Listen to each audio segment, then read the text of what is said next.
What's up, YouTube? It's been a while.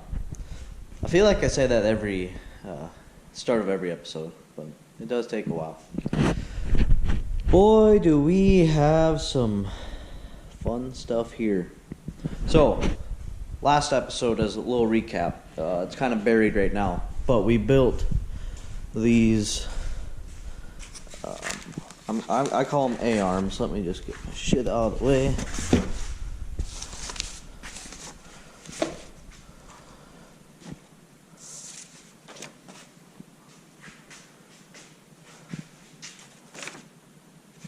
Oh, that was a long time ago. We built these A-arms. We got some nice, massive welds. I think they're gonna hold up really well. Now, today, or this video, multiple days for me, we're going to mount them to the front of the mainframe. So to do that, I got some steel plates, as you saw me move, and we have one for up top here. This will be where the struts mount.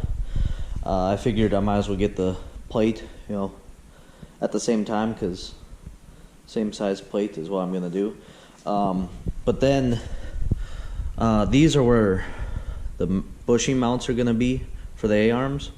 So I'm going to add another support here, just for extra support.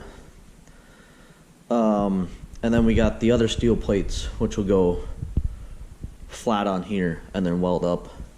Covers all these holes and it works out pretty good. Then we got these. I had these laser cut out. And these, pretend that's the plate, that might be the plate, but pretend that's the plate. These will sit on there like that, and roughly 2.5, 3 inches apart, kind of like so. Then, on the inside of there, it will be these U pieces. So this is what it'll look like on the mainframe. Then it'll be these, roughly 2.5 inches apart, wherever they actually end up. Then we got some DOM to weld, as a solid tube through these, so then those are a solid piece. And we got bushings. They'll go inside the DOM, inside there on the mainframe, and then all that will slide between those, the mainframe side of the supports, and then we have 5/8 bolts. These are the wrong bolts. I want these a little bit longer. I messed up. I got 6-inch bolts, and these are a little bit shorter. It's just what they had. But I wanted the smooth section to be as long as possible, so that when this is potentially pivoting, one of these plates isn't pivoting on the threads. I want the smooth section as long as possible, so if this does move, which I'm gonna make it so it shouldn't, but if it does, the pivots and wears on the smooth instead of destroying the threads, the weakest part of the bolt. But yeah, so that's the plan today. Hopefully, well, I know by the end of this video, hopefully by the end of today for me, that these will be on, and it'll be the first movable parts on the Tumbler Build. So without further ado, let's get started.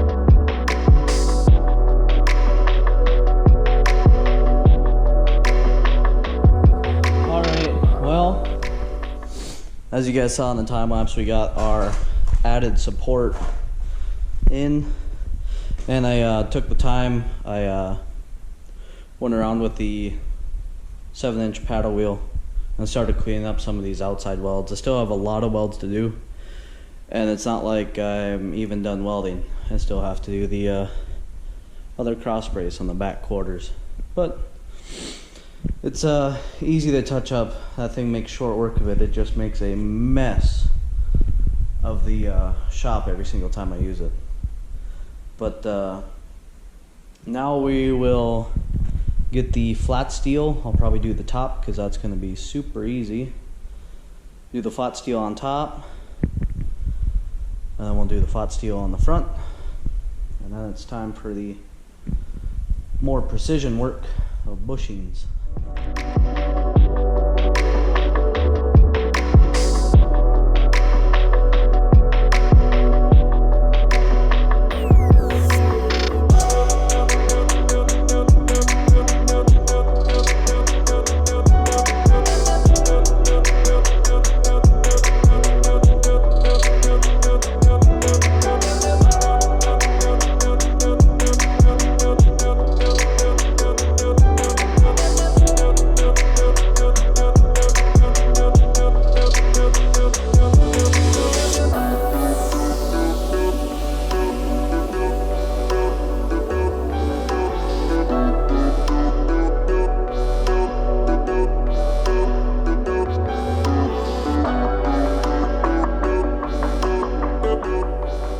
Well guys, it is the following day and I decided to skip ahead on you.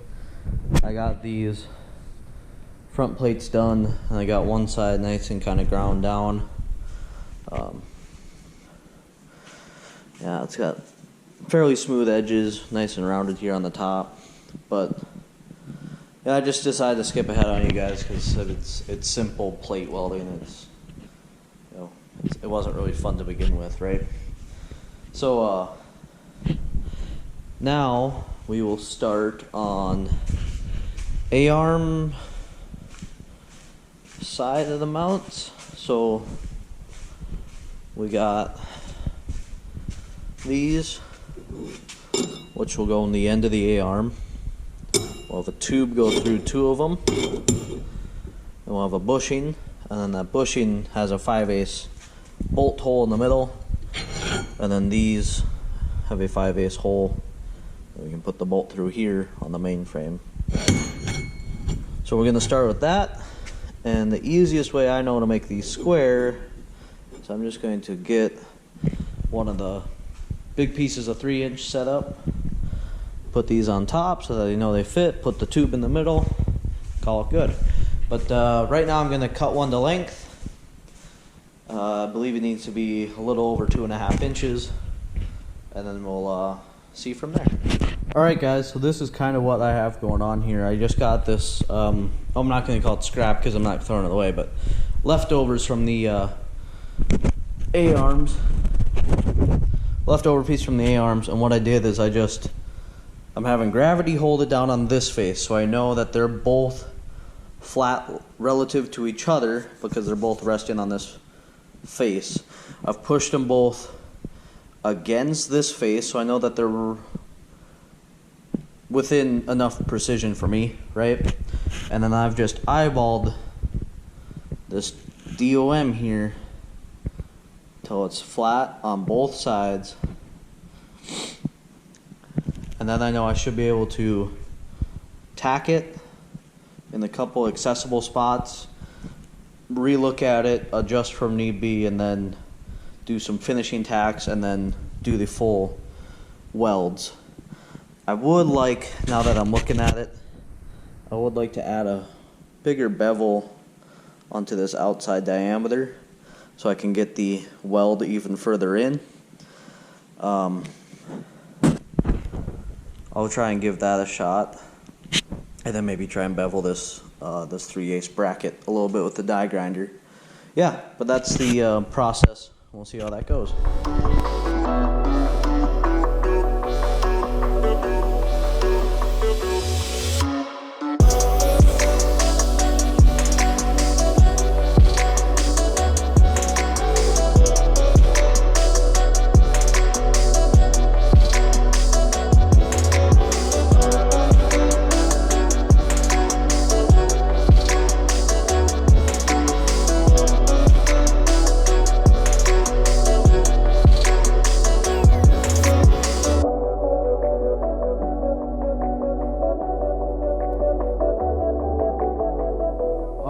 guys, well, here is the finished hot product.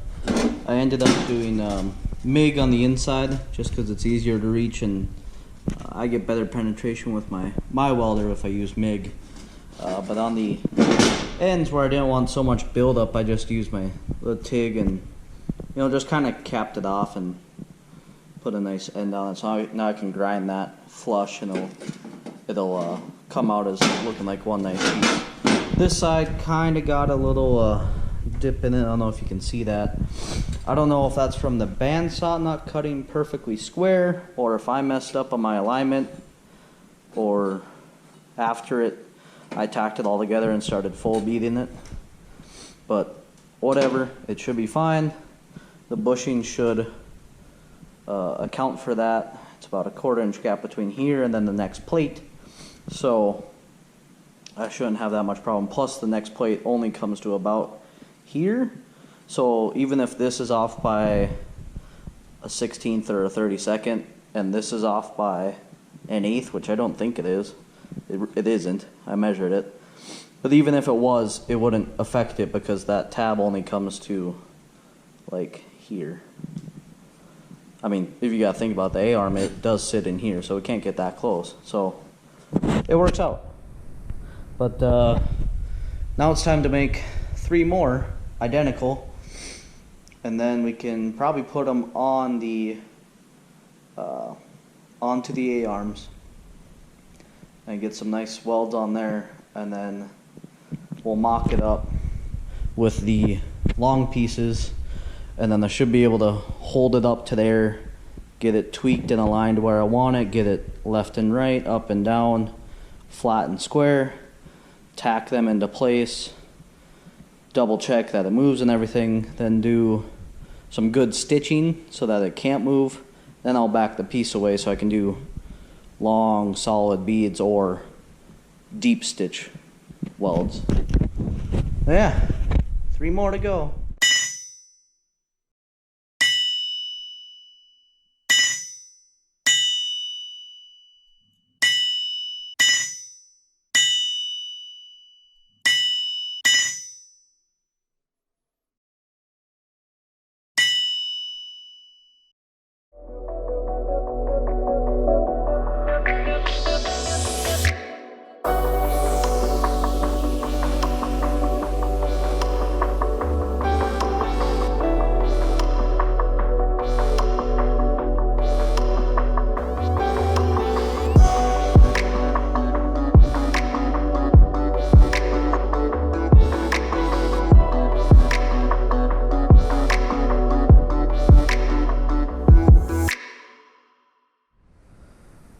Alright guys, well now all these parts have cooled off and they're room temperature. So the next step's going to be I'm going to take the paddle wheel and flatten these outside surfaces nice and smooth, give it a nice look. Then what I have to do, I got to take the paddle wheel and the die grinder and clean up this edge just a little bit so it's not so sharp. And then I need to make this inside just a little bit bigger. Because I got 1 3/4 inch inside diameter DOM, so it's supposed to be fairly accurate, and it is, but right now it's 1.74, and these called for 1 3/4 inch, but these are actually 1.76, so I'm gonna see, because those should be a pretty snug fit, really snug fit. So I'm just gonna take the paddle wheel to the inside of this until it's 1.75 or somewhere in there. I'll just slowly test fit as we go, but then I can put the bushings in, put the big plates on, or I can put the bushings in, make sure it all fits, make sure all these work. Then I can put these on the arms themselves, and then I should be able to put the big plates on and then butt it up to the front sections there. So that's the plan.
Well, it's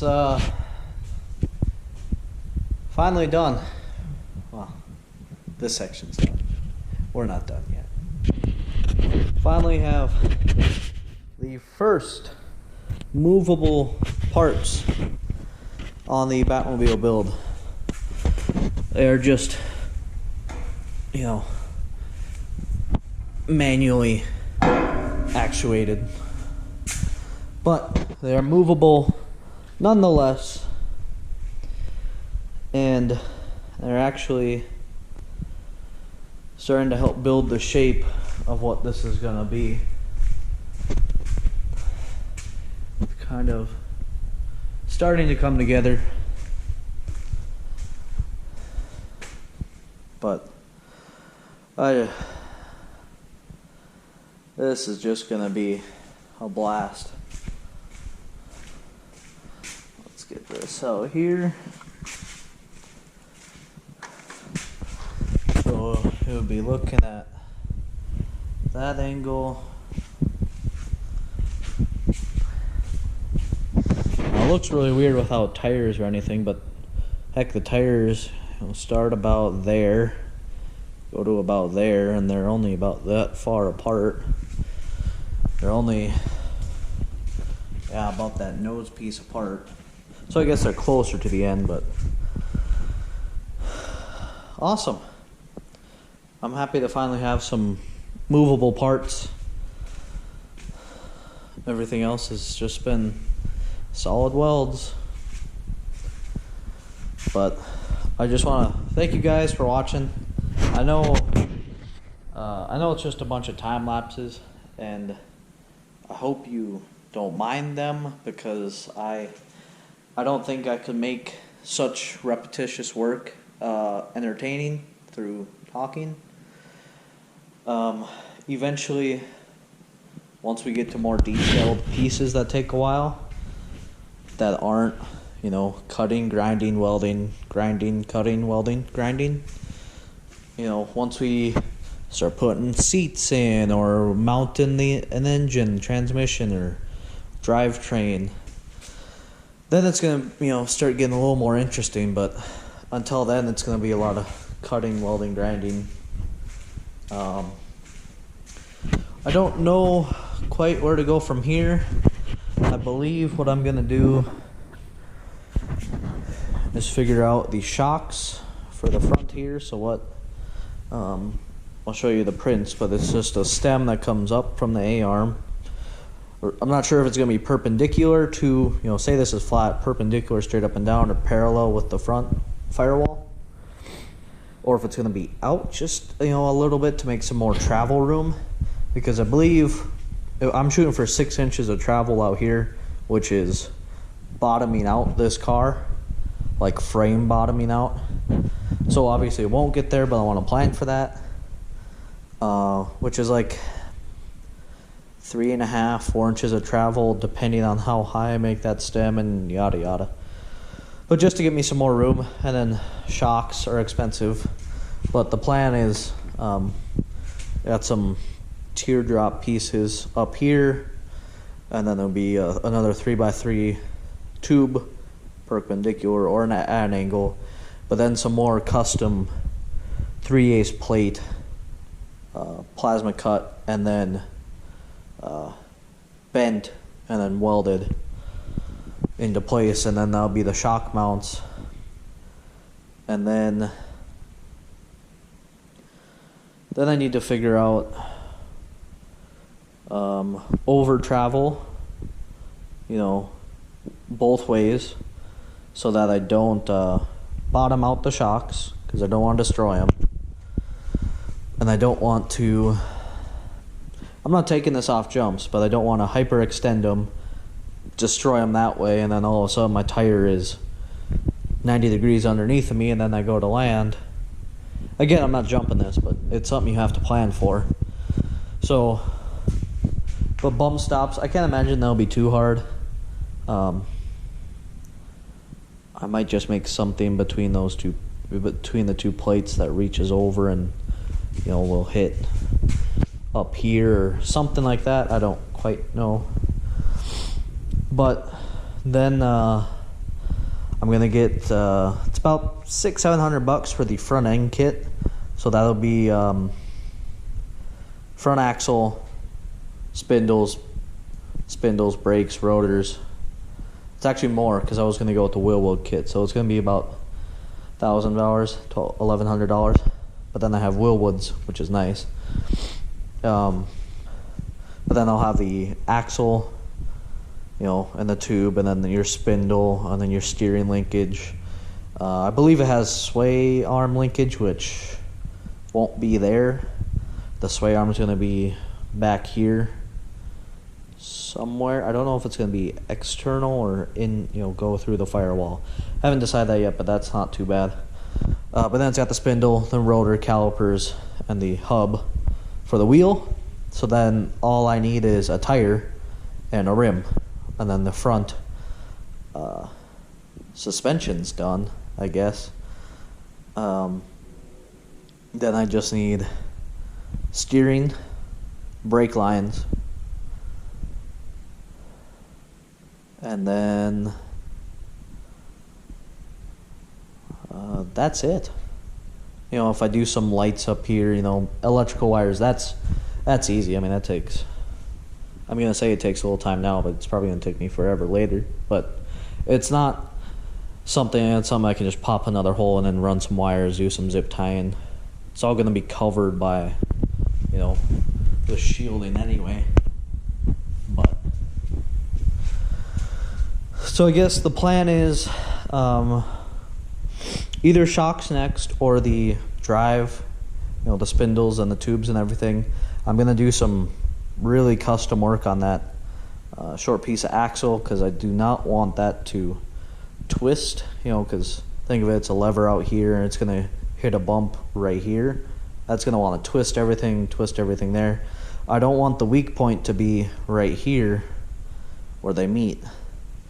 So I'm going to do real custom, super heavy duty building there, so I don't have to worry about it. But we'll get the front, then the shocks, and then I think I'm going to leave it for now, because there's no sense in running brake lines or steering linkage until I have everything else there.